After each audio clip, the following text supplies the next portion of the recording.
I learned very early in my career that the most dangerous things in business are never shouted, they're whispered. Sometimes they're not even spoken at all.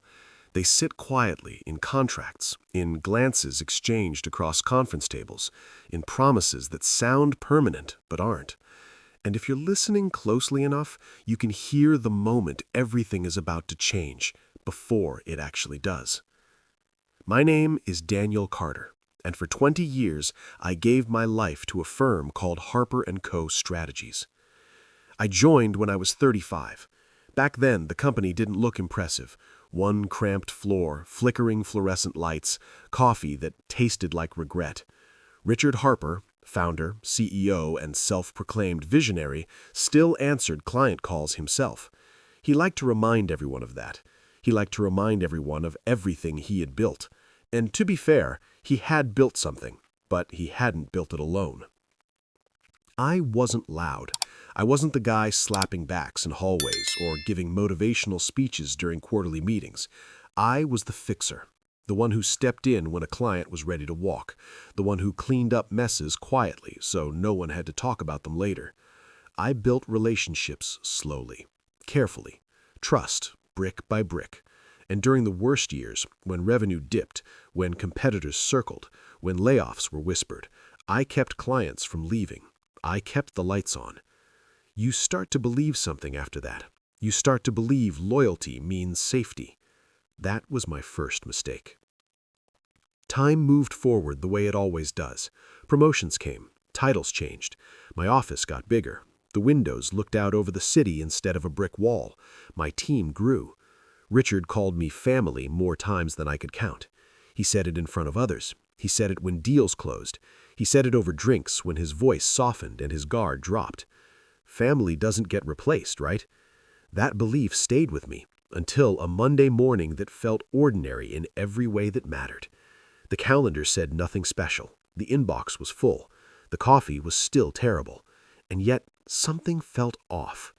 You know that feeling? Like the air is too still? Like time is holding its breath? At 9:12 a.m., Richard's assistant pinged me.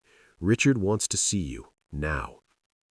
His office door was already open when I arrived.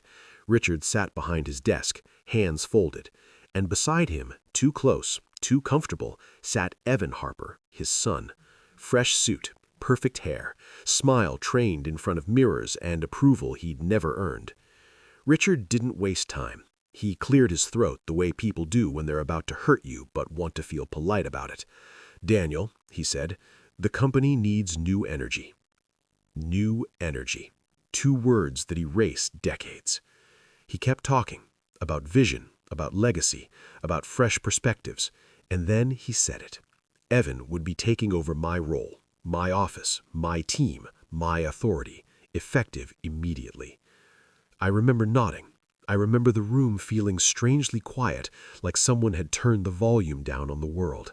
I didn't argue. I didn't raise my voice. I didn't ask why 20 years of results could be replaced by bloodline. I shook their hands. And that's the moment they misunderstood me. Because while I walked calmly, my mind was already moving. Fast, precise, 10 steps ahead. I wasn't thinking about anger. I wasn't thinking about revenge. Not yet. I was thinking about preparation, about something buried 5 years back, something Richard had laughed at, the Blackstone merger. Most people remembered that deal as a win, press releases, bonuses, celebratory dinners. What they didn't remember was the room where contracts were finalized.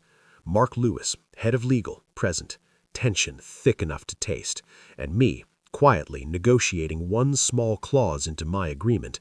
If my position was terminated without professional cause, every client I personally brought in had the legal right to leave with me. No restrictions, no hidden penalties for them, only consequences for the firm. Richard laughed. "Daniel," he said, "you're family. You'll never use this." He thought loyalty erased leverage. By the time I reached my empty office, Evan was already inside, sitting at my desk. My desk. He avoided my eyes. I packed slowly, deliberately. Files, a framed photo I barely remembered putting there. 20 years reduced to a cardboard box. That night, I didn't sleep. I didn't drink. I didn't rage. I opened my laptop, and I sent the first email. If you were in my place, 20 years erased with a sentence, would you walk away quietly, or would you finally use the one thing they never thought you'd need? There's a strange calm that settles in once betrayal is complete. Not before, not during, after. That night, after I sent the first email, I sat alone in my apartment with the lights off, the city humming below like nothing in the world had changed. Cars moved, windows glowed. Somewhere, someone was celebrating a promotion they thought they deserved, and somewhere else, a mistake had already begun to grow teeth. The first email went to Mark Lewis. Short, polite, precise. No accusations, no emotion. Just a reminder of the Blackstone clause, referenced by section number and date, and a simple request for confirmation. I knew Mark. He wasn't loyal to people, he was loyal to paper. And paper was on my side. The second email went to Susan Wright, the finance director, even shorter. I asked for a breakdown of revenue tied to accounts I personally originated over the past 20 years. I framed it as personal record-keeping. Nothing threatening, nothing urgent. But I knew what would happen when she opened that spreadsheet. Numbers have a way of waking people up. The third email, that one I didn't send right away. Thomas Bradley, CEO of Northridge Group, Harper Co.'s crown jewel, 40% of annual profit, a relationship I'd built over a decade. Late-night calls, quiet reassurances, standing between his board and disasters they never even knew I stopped. Thomas didn't trust firms. He trusted people. He trusted me. I hovered over his name for a long time, because once that message was sent, there would be no pretending this was just a misunderstanding, no soft exits, no going back. Time felt heavy, like it was pressing down on my chest. Have you ever noticed how power shifts silently? There's no alarm, no announcement, just a moment where you realize the balance has already tipped and you're the only one who knows it yet. The next morning, Harper Co. felt different. I wasn't there, but I could feel it. The absence, the ripple. Susan replied first. Her email was careful, overly professional, and attached with a spreadsheet that made even me pause. The total revenue tied directly to my clients was higher than I remembered. Much higher. Then Mark responded. One line. Clause confirmed. Termination without cause activates client portability. That was it. No warning, no advice, no loyalty. Just confirmation. By noon, I could imagine the executive floor. Doors closing, voices lowering, someone finally reading the fine print they should have taken seriously years ago. Evan sitting in meetings he didn't understand, nodding along, pretending confidence while realizing confidence didn't come with instructions. At 3:17 p.m., my phone rang. Richard Harper. I watched it buzz until it stopped. I didn't feel satisfaction, not yet. What I felt was clarity. A cold, focused clarity that stripped emotion down to something useful. Strategy. That evening, I finally sent the third email. Not to threaten, not to persuade, just to inform. Thomas, I wanted you to hear this from me first. My position at Harper Co. has been terminated. There's a clause tied to our original agreement. I'd like to talk before anything becomes public. He called me within 3 minutes. His voice was calm, but underneath it, steel. They replaced you? He asked. Yes. With who? Richard's son. Silence. Then a slow exhale. I thought so, he said. I just didn't think he'd be stupid enough to do it this way. We agreed to meet. Neutral location, no drama, just clarity. The next day, Harper Co. officially announced leadership restructuring, corporate language for chaos. Evan's name was everywhere. Smiling photos, bold statements about innovation. What they didn't announce was the emergency board meeting that followed when Susan finally spoke up. Numbers don't lie. They scream. By Thursday morning, legal teams were circling. Compliance questions, risk assessments, quiet calls to Mark asking if there was any way to contain this. There wasn't. Because here's the thing they didn't understand. Revenge doesn't always look like destruction. Sometimes it looks like choice. Clients choosing where their trust goes, choosing who actually protected them when things went wrong. And trust doesn't transfer automatically. I met Thomas that afternoon. He looked tired, older than the last time I'd seen him. The weight of responsibility has a way of doing that. He didn't waste time with small talk. If I move, it won't be quiet. I know. And if I stay, he continued, it won't be honest. We sat there, the room thick with implication. Outside, the clock was ticking. For Harper Co., every hour mattered now. Every unanswered call, every client asking questions Evan couldn't answer. Thomas folded his hands, looked at me directly. "Daniel," he said, "if I walk, are you ready to carry the weight you're taking from them?" That was the real question. Not revenge, responsibility. I nodded, and that's when he asked for the documents. As I slid the folder across the table, one thought kept echoing in my mind. When the first domino falls, do you think about the sound it makes, or about how many are left standing? By the time Friday arrived, the building tension had taken on a life of its own. You could feel it even if you weren't standing inside Harper Co. anymore. Tension has a way of traveling, through emails forwarded too quickly, through phone calls that end a second too soon, through pauses that last longer than they should. I woke up before sunrise, not because of anxiety, but because my mind refused to slow down. When a plan begins to move on its own, you don't sleep deeply. You listen. You wait. You watch. My phone was already lighting up with notifications I didn't open right away. Missed calls, unknown numbers, one voicemail from a blocked line I didn't need to hear to know who it was from. Richard. I showered, dressed carefully, not in anything flashy, neutral colors. Control, not confidence. The kind of appearance that doesn't beg to be noticed, but is remembered anyway. Because this wasn't about storming back into a building. It was about letting them realize what they had already lost. At 9 a.m., Mark Lewis called. No greeting, no warmth. "Daniel," he said, "we need to talk." "We already are," I replied. A pause. He didn't like that. Lawyers prefer control. They prefer being the ones who initiate. I could almost see him flipping through documents, highlighting sections he wished he'd negotiated differently. "The board is concerned," he said carefully. "There's confusion." "About what?" "About whether your departure qualifies as termination without cause." I smiled. Not because it was funny, because it was predictable. They removed my authority, reassigned my team, and gave my role to someone else. What would you call that? Silence. "Daniel, Richard feels blindsided." That word again. Family language, emotional framing, as if surprise erased responsibility. "Richard signed the contract," I said. "You were there." Another pause, longer this time. Mark sighed. "Clients are asking questions." Good. I ended the call politely. I didn't threaten, I didn't gloat. I didn't need to. The paper was already doing the work for me. Around noon, I met with Thomas Bradley's legal team again. This time, the tone had shifted.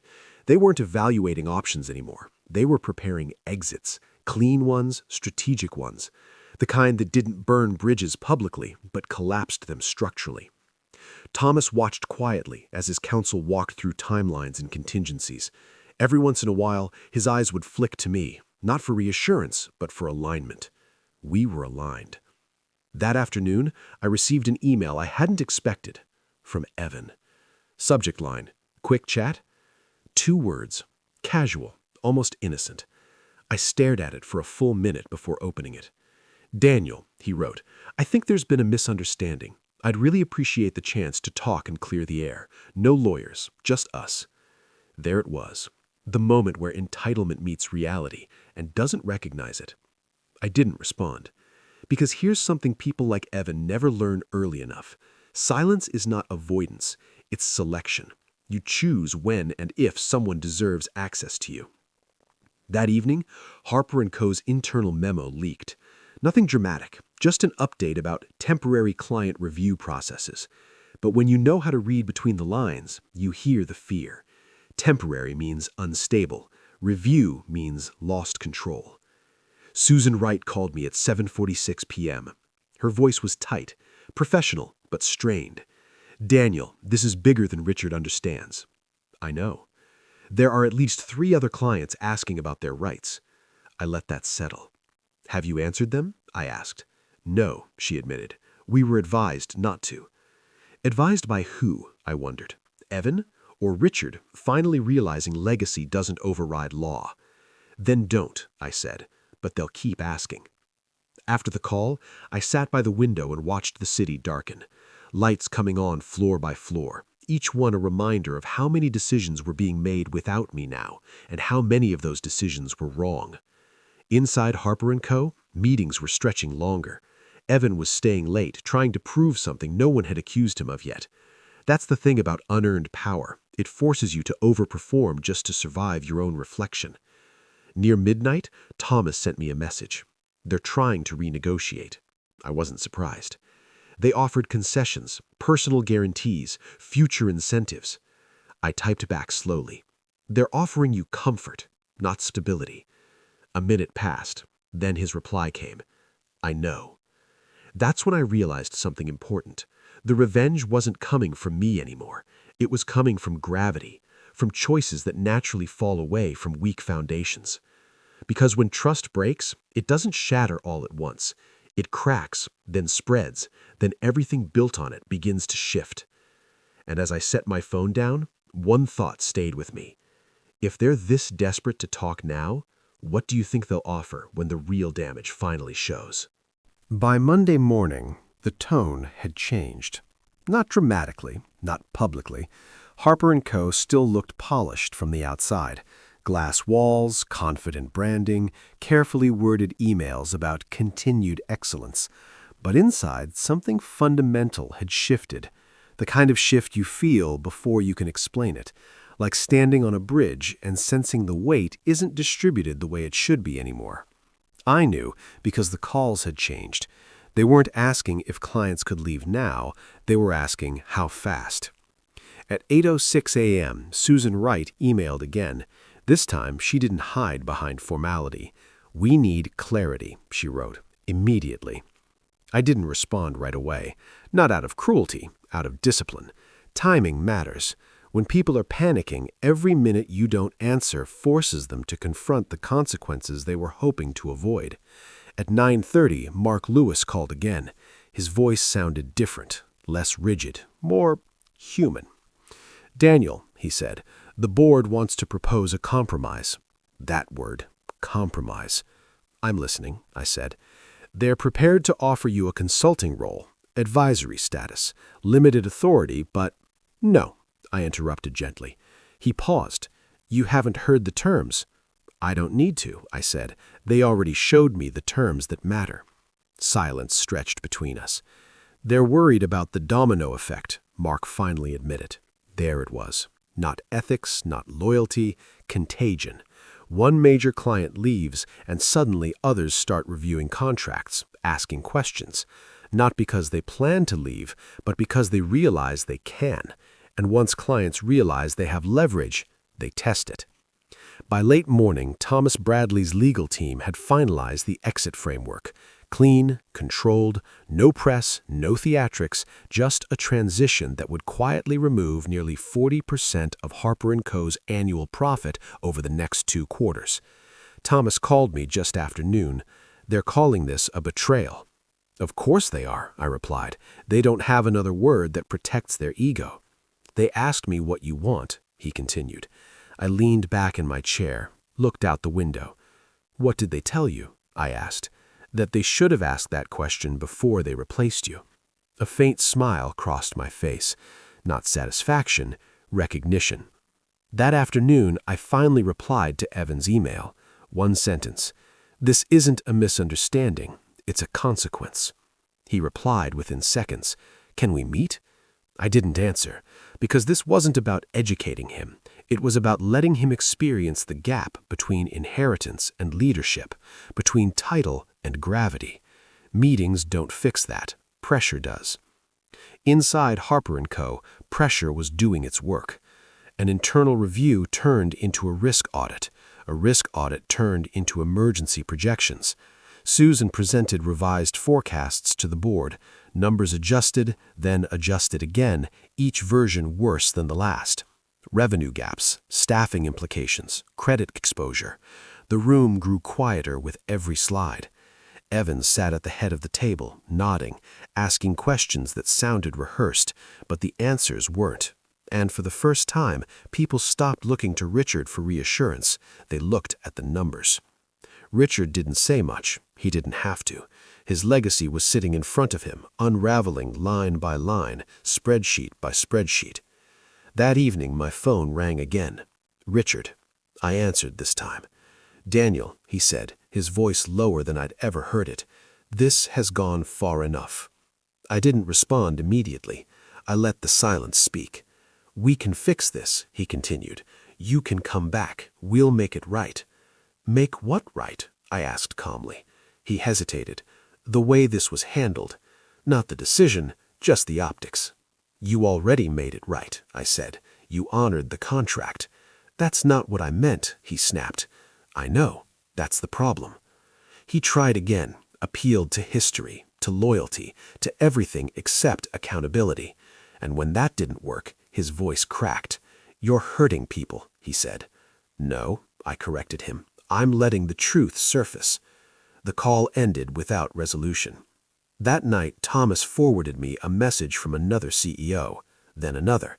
Quiet inquiries, careful language, the same underlying question dressed in different words. Are you available? I didn't answer yet, because part 4 of revenge isn't impact, it's anticipation. It's the moment where the other side knows the damage is real, but doesn't yet know how deep it will go. And as I set my phone down, one thought kept returning. If this is what happens when one client prepares to leave, what do you think happens when the rest finally decide? By the time the 5th day ended, Harper Co. was no longer managing a crisis. They were reacting to momentum. There's a difference. Crisis invites solutions. Momentum ignores them. I could feel it in the messages I wasn't responding to. The tone had shifted from confidence to concern, to something closer to fear. Not loud fear, corporate fear, the kind wrapped in polite language and late-night emails marked urgent. At 6:42 a.m., my phone buzzed with a notification from Thomas. They're bleeding internally, he wrote. Not money yet, trust. That's always the first thing to go. Trust doesn't collapse all at once. It erodes. One question unanswered, one meeting postponed, one executive avoiding eye contact in the hallway, and suddenly everyone starts wondering who's actually in control. I met Thomas again that morning. Same neutral office, same quiet room. But the air felt heavier. Decisions were closer now, final. They've asked for a stay, he said. 90 days. They want time to stabilize. And you? I asked. I asked them a question, he replied. Who will be accountable if nothing changes? I already knew the answer. Silence. Because accountability is the one thing inherited leadership can't fake. It shows up under pressure, or it doesn't show up at all. By mid-morning, 2 more CEOs had reached out. Not formally, not through legal teams, just quiet messages, exploratory, curious. I didn't pitch, I didn't sell, I listened. People tell you everything when they think you're not trying to take something from them. Inside Harper Co., the board meeting ran over by 3 hours. Evan tried to lead, he really did. He presented revised strategies, talked about modernization, spoke the language he'd been taught. But leadership isn't vocabulary, it's weight. And weight can't be memorized. One board member finally asked the question no one wanted to say out loud. What happens if Daniel Carter takes his clients and his reputation somewhere else? No one answered immediately. Richard finally spoke. His voice was firm, but it lacked its old certainty. "He won't," he said. "He wouldn't burn the bridge." The irony was painful. I wasn't burning anything. I was walking away, exactly the way the contract allowed. That afternoon, Susan Wright resigned. No announcement, no farewell email, just a quiet exit that said more than any press release ever could. Finance directors don't leave during stability. They leave when they see the future and don't want their name attached to it. When that news reached the board, something broke. Calls became frantic, offers escalated, equity, control, apologies wrapped in legal language. Richard called again. This time he didn't sound angry, he sounded tired. "You've made your point," he said. "I didn't make a point, I made a choice." "You're dismantling everything we built." "No," I said calmly. "You dismantled it when you replaced experience with entitlement." Silence. Then quietly, "What do you want?" That question matters only when it's asked too late. "I want you to understand something," I said. "This isn't revenge. Revenge would be loud, messy, personal." "And this isn't?" he asked bitterly. "This is consequence, and consequence doesn't negotiate." The call ended without another word. That evening, Thomas and I finalized the framework: clean signatures, clear language, a new agreement built on transparency, not legacy. When the pen touched paper, I didn't feel triumph, I felt relief. Because carrying other people's chaos gets heavy after 20 years. By nightfall, word had spread quietly but efficiently. Harper Co.'s strongest pillar was gone, not falling, gone. And when one pillar disappears, the structure doesn't always collapse immediately. Sometimes it creaks first. I stood by my window again, city lights blinking like distant signals. Somewhere, Evan was still in my old office, staring at projections that didn't add up. Somewhere, Richard was realizing that loyalty doesn't protect you from your own decisions. My phone buzzed one last time. A message from Thomas. "They're asking if this is the end." I typed back slowly. "No," I wrote. "This is just the moment they realize it already happened." And as I set the phone down, a final question lingered in the quiet. When the collapse is no longer theoretical, who do you think will be standing when it finally becomes public? By the next morning, the final act had begun, though no one in Harper Co. realized it yet. The chaos, the panic, the frenzied calls, all were merely shadows of what was coming. Real impact doesn't arrive as a storm, it arrives as inevitability, and inevitability cannot be ignored.